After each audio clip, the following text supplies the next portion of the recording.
Good evening, everyone. I'm Nathan, here with my wonderful wife, Laura. Hello. And we're here to do a review of the new Game of Life Super Mario Edition. That's right. How awesome is this? Oh, you can play mini-games, collect stars, and battle Bowser. Sounds a bit like Mario Party. Yeah, so it actually plays a lot more like a traditional Mario Party would than like a Game of Life.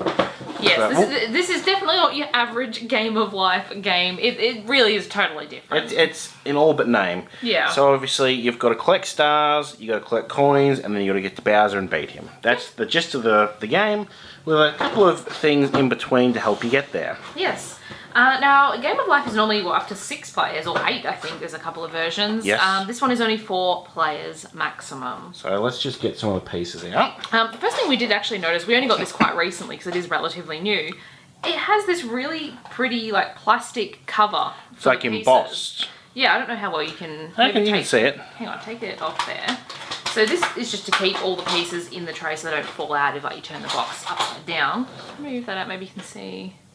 Better, it actually says Super Mario. And it's got all like the items and things like from the game. Coins, stars. I mean, I was saying to Nathan off camera, it's totally unnecessary for them to do this. They just went that extra step to make that look pretty. And we brought a couple of newer Monopolies lately, and they come in like paper, like bags and things, with no trays or anything in them, which I know is good for the environment, but not very good for keeping all the pieces together. No, so this was a nice surprise to see.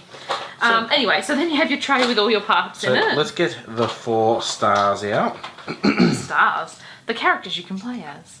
So we have Peach. Well, Peach first up. And they're reasonably sculpted. The faces are a little bit... it could be better, it could be worse. They're okay. It has a kind of uniquely shaped base with some holes. The holes where you keep the stars when you do obtain them in the game. And it has a little, like, arrow sort of pointing at the front. You can't see Peaches that well because of her dress. So then we have Mayro. Does want to focus. So Mario. You can see the little arrow on the front of his a bit better because he doesn't have the enormous dress that Peach has. No, and there's another issue with Yoshi as well, yes. which we'll get to shortly. They have the arrows, by the way, so that you know which direction your character is moving in on your board. So we'll get to that in a moment, but yes, they're important. So we have Green Mario. Poor Luigi. And then we have Yoshi, whose hands and where he's standing makes it actually quite difficult to get the pegs in the back. His rear end sticks out rather quite a lot where the stars have to go. And yeah, I mean, I don't have like enormous hands or anything. It's really difficult to put them in. So kids might have better luck, but we struggled. So there are 6 stars to collect, 1 of each different colour. You got light blue, purple, yellow, black, green, and red. There is you can only get 1 colour of each star per player. Yes. Which is why there's 4 of each. And I don't know whether it's going to show up, but there is the little like star face detail on the front of the star there as well. The bottom of them are just like the girl and boy pegs in Game of Life. Or children, or babies, or whatever they're... Well, yes, very true. So these just slot in when you obtain them so that they stay with you while you're moving around the board, similar to how you put them in the cars in the normal Game of Life. Alright, so what have we got? Just while I'm thinking about it, Yoshi and see, like for me, my finger is like hitting the Yoshi tail. Don't get me wrong, you can still get them in, but even when that one at the back is in, it's actually like resting and pushing on his tail. I will also mention it's easy to win and lose stars. So you might be taking those pegs in and out quite a few times during the duration of the game. Yeah, so if you play as Yoshi, I'd leave that rear middle one until last. I can't get that back out now. Well, there's a good demonstration. There you go. So it certainly is doable. Like you can get it in and out, but it's just harder than the other characters. We haven't obviously played it that much, but here's the coin sheet. Yeah, so there's no banknotes in this one. No, so you got obviously denominations of 5 and 1. Mm-hmm. You just pop these out. They're just cardboard. And then there's actually a little tray here, which we've got some in here. Yep. This green part of the tray also has little symbols at the bottom, so you know, I guess, what to put in them. That one has a coin, and this one has a little exclamation mark. Which, there we go. So, then we get to the cards. Oh, hang on, shall we show the board? I suppose so. And all the other pieces underneath the cardboard section. I'm not sure if we're going to have a scan of the manual up below because it's already on the, who is this, Hasbro or... Yeah, Hasbro, it's already on their website because it's brand new. So, head over there if you need it. Yeah. Alright, so then we have a fairly traditional spinner, just like the normal Game of Life. You have to put this together. It does come with just the cardboard piece and then You sort of there you have go, to came out of there. twist it in there. Yep, twist it in at the bottom. This is the stand part for the spinner, which attaches to the board. Again, similar to a normal Game of Life. All right, and here we have it, the Mario Party own Game of Life board. Yeah. Alright, so down in this bottom corner here, you can see where the spinner is meant to attach. It just has little plastic hooks at the bottom. Just hooks in. You're on that side. It does actually hook in. Yeah, you actually push it to the left. You have to lift it up just a little. Well, you missed one. That's why it's not working. There we go. This then just goes on top. And then Just make sure that the little notch thing there is on the top. spin. Yay! This is actually where our start space is as well, down in this bottom corner. So as we mentioned at the start, the aim is to get stars, coins, and then go all the way over to the corner there to fight the big man. Yes, to battle Bowser. He is right in the opposite corner from where you start the game. So the idea is each sort of there's each zone, and each zone has one different coloured star to get. You know, purple, green, blue, Yep. etc., etc. The star spaces here do have the background matching that colour, and they have what you can do when you get on that space, which is either buy your star, which is 10 coins, unlike most of the Mario Party video games, or you can collect 5 coins. They function as a stop space. So once you reach that star space, you have to stop and then either buy a star or get 5 coins. Yes. So there's the blue one. I was just trying to show sort of a bit closer, but it's a little bit difficult.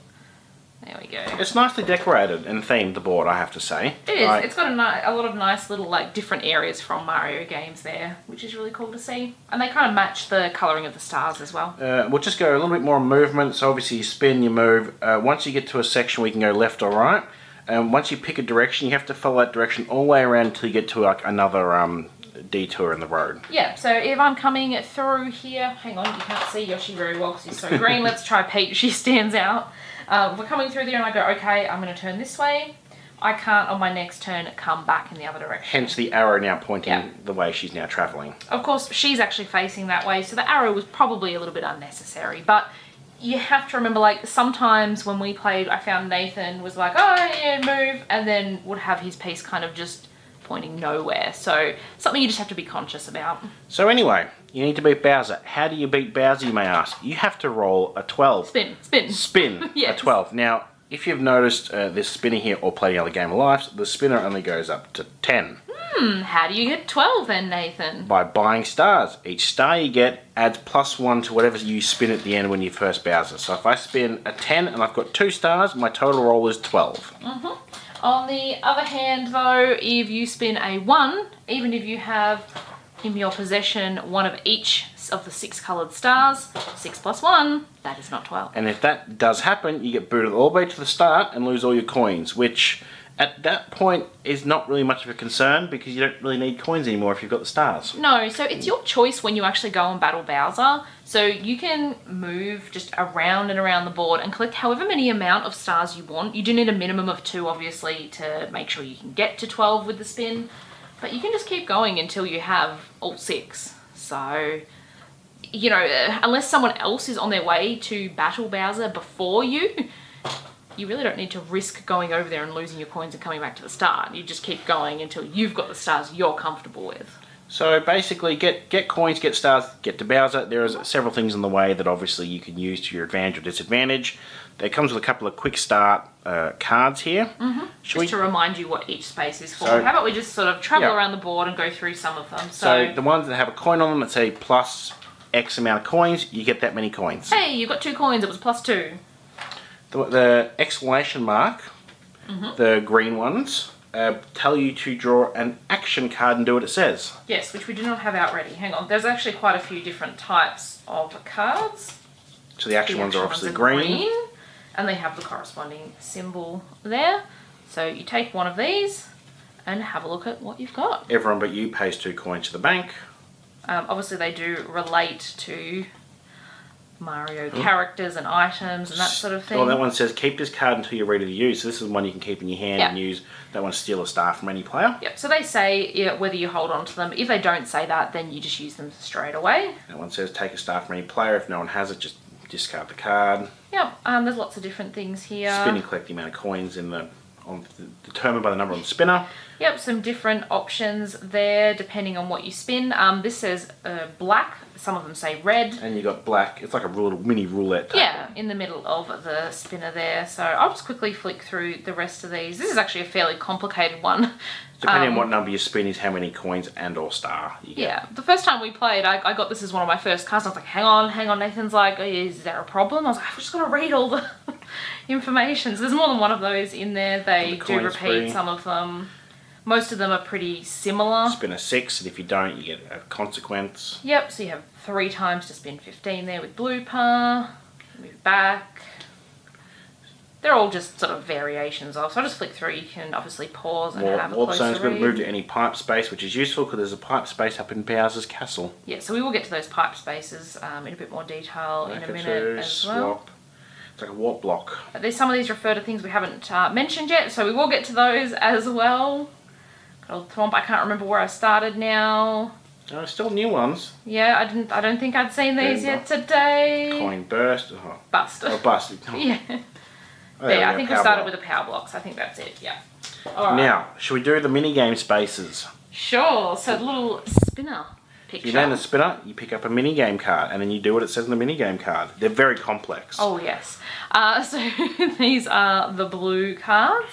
You challenge all players with this one. Highest spinner wins and collects 10 coins from the bank. Pretty simple. Easy, yeah.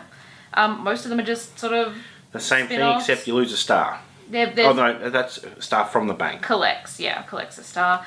This one was a kind of a surprise. We didn't look at the cards before we played our first time, and Nathan got this and was like, it's time for a thumb war. And I was like, excuse me? And I've got What? long, girly fingers, a lot longer than Laura's. So this was sort of a no-brainer for me. Yeah, I lost. And then he got it again, and I lost again. Rock, paper, scissors, collects 1 star from the bank. So it's interesting. I mean, obviously, this is kind of like Mario Party, but there's so many mini games in Mario Party. I guess this was their way of throwing those in There's there. only so much you can do with cards. Yeah. And obviously there is a lot of There's a novel on that one. spinning ones depending on what That's you a spin. betting one, so everyone can bet coins. Yep.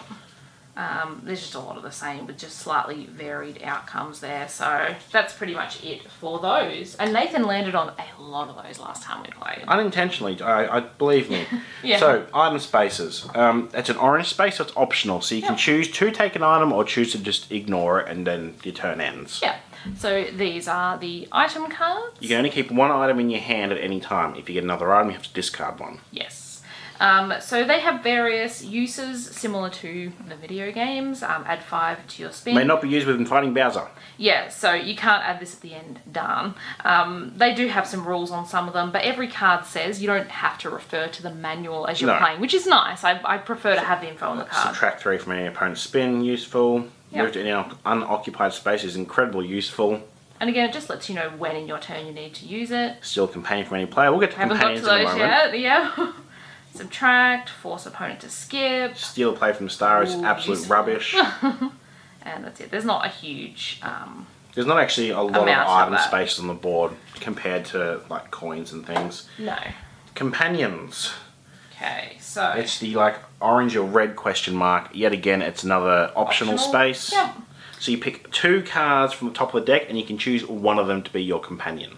Yes, if the camera will let us. Oh, hang on. So lots of familiar faces in this deck. I will say, I got Donkey Kong as my first companion when I first played, and that is easily probably the most broken card out of the whole deck. Yeah, so you may move 2 more spaces or 2 less than the number you spin. That gives you a lot of freedom of what you land on and is really, really useful. Some of them are not really that So useful. steal 2 coins when another player spins an 8. Obviously, you have to rely on then chance, depending on what number But comes up. some of them say, there's a whole bunch of these, someone spins it you get coins, but some are only like win 2, some of them win 4, so there's obviously better cards in the deck. Yeah, and obviously, because you get to pick 2, you get some choice over which of those 2 you do want to keep. You can have more than one companion, though, from memory. You can have up to 3. 3, yeah. So, as I said, lots of familiar faces here. Most of them are related to the numbers A bit like, was the it wheel. stock market in the Game of Life? Or speeding, if you spun a certain number, then you got like X amount of money or something. So yeah, there's 1 for every like number on the wheel, and then 2 lucky breaks that aren't related to a number. I found that the Donkey Kong was easy. Like I said, just judging from those cards, easily the best one. Yeah. Next one we have Pipe. It's another orange space. It's optional. The pipes are different colours on each of the spaces, but the background is the orange that Nathan's referring to. So if you land on a blue pipe, you may then choose to travel over to the other blue pipe. The red pipe, you may travel over to the red pipe.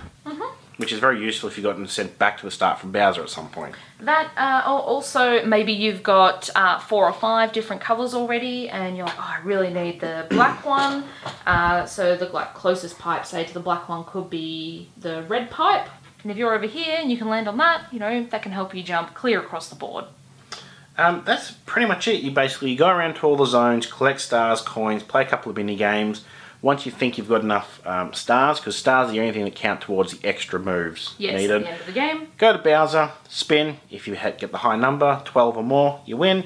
If you don't, you get sent back to the start and you make your way back there again if you've got enough stars or collect more stars. Yep, so you lose all of your coins when you go back to start, which we found by the time we were going to battle Bowser didn't really factor in that much anyway, because we weren't needing to buy more stars along the way. And that's the only thing you need to use to buy things for is stars. Yes, exactly. Or sometimes obviously pay for, you know, give coins away if someone else gets a card against you or something like that. It's pretty neat, but it's in no way the game of life. No, and this is one that definitely needs more than 2 players. So you can play it with 2 players, but it's crying out for those 4 players to play. Definitely, yeah. This is a good group game, for sure. It was very barren. Like Laura would be over here and I'd be over here, and we'd just be doing our own thing. And yeah, and half the time, the only time we were reacting to each other, interacting, I should say, not reacting, was when Nathan kept picking up the minigame cards. Yeah, so nice, but definitely a group game. Yeah, definitely. So, also, just in case, I'm not sure we mentioned, obviously you have 2 options, whether you can buy a star or coins here.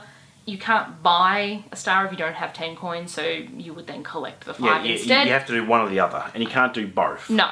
And because you can only have 1 star of each colour, you might be thinking, why would I ever select the coins? Well, if you've already got the colour and then you have to stop here, you're going to want the coins. You can't take the star. Yep. So, yeah, that's still quite useful. So there you go. That's the Game of Life Super Mario, which is definitely, I mean, it could have been called anything else, but the Game of Life is an interesting choice. Yeah. Not a bad game, but it's not the game of life, but that's fine. We still like it anyway. If you enjoyed watching this video, give us a thumbs up. Let us know in the comments section down below if you've picked this one up. Did you enjoy playing it? Did you play with more people, like maybe all 4? We haven't had the opportunity to do that just yet. Not yet. Hopefully. Fingers crossed. Hit that subscribe button and check back soon. We have videos every single Tuesday. Sounds good. Thanks for watching. Bye-bye.